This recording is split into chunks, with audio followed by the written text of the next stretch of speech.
Okay, so we have all of our replacement pieces that are going to be going back in. We've got a new genuine Bosch fuel rail that comes with a pressure relief valve and new pressure sensor.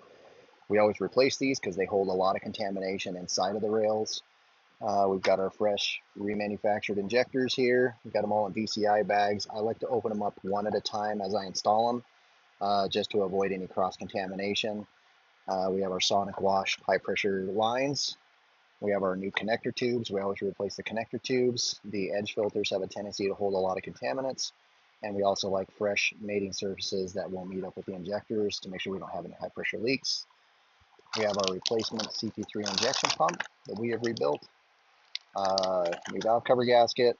And then we also, while the rail is off, we like to replace the intake plenum gasket because they are very notorious for boost leaks. And we will get all these installed and get this truck fired up and back on the road.